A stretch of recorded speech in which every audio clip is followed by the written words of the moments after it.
But now, what the equipment, what you're talking about when you say, okay, well, maybe I want the equipment to talk to a software, but it's old equipment. How do you get any readings out of this, whatever it is, to say this is it's working correctly? Nowadays, you can get these machineries that are kind of built in with the technology. And you're saying you're kind of having to find these maybe add-on solutions that fit with the old units. Is that kind of what you're heading to? Yeah, exactly. So as you know, technology is at our fingertips, right? So it's that's the upside of it. Something as simple, if you're running, for example, a laundry facility, right? Again, applicable to both healthcare and hospitality. The new machines that are coming out, the new dryers and ironers and whatever you might have, they all got built-in, Wi-Fi capability. They got different program boards that you can get in there. So you can attach a piece of software to it, right, for different reasons, right? As a housekeeper, executive housekeeper, or whatever, she might want to monitor the volume and so on.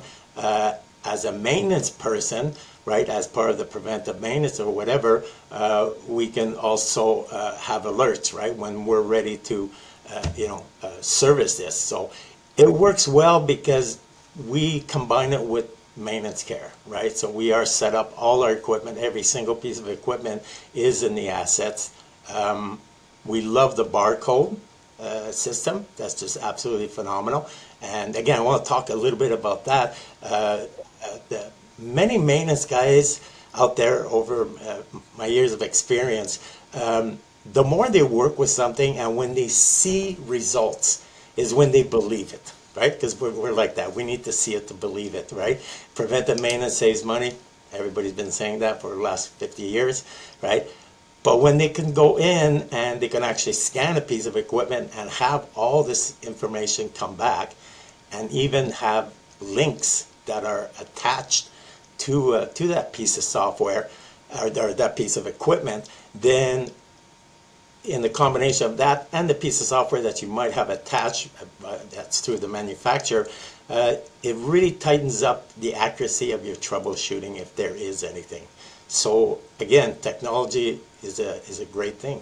Yeah. Yeah, and so you have barcodes on all your pieces of equipment. Your team can go up to a piece of equipment, scan that barcode, and they get all that information there, and they can start to learn about the equipment if they don't know about it because they can see all the history right on there. And you find your team's using that pretty good?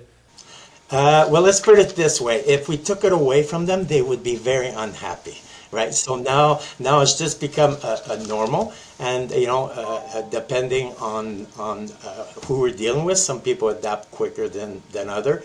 The new generation, they're born with it, so that's just a walk in the park. Give them a login, cut them loose, right?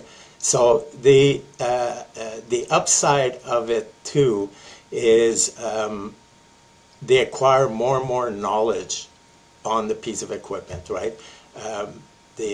For the hardest thing I would say for any maintenance person when they're troubleshooting is if they don't fully understand how that piece of equipment works, right? If you understand how it works, that really narrows down the troubleshooting. And piggybacking on that, if you're working with a really strong team, which I have the pleasure of doing with all my buildings, is information, data collection, right? Just making sure that everything you do and everything that you won, because a maintenance guy, he's at his happiest when he walks away and solves a problem. That's the highlight of the day for him, right? But then that information could be used for the next person down the road that might, come across the same challenges. Yeah, I always say it's a really fun job doing maintenance because you're always faced with different problems. You're always learning new things. You feel like a sense of accomplishment when you fix that issue or you find an innovative way to deal with it. So it's, people always don't think about maintenance because they're in the basement. They're, they kind of just come out when there's a problem. But it's actually one of the most fun and educational jobs about everything that you do, including when you get back to your house. You have all that knowledge you can use, for your home space.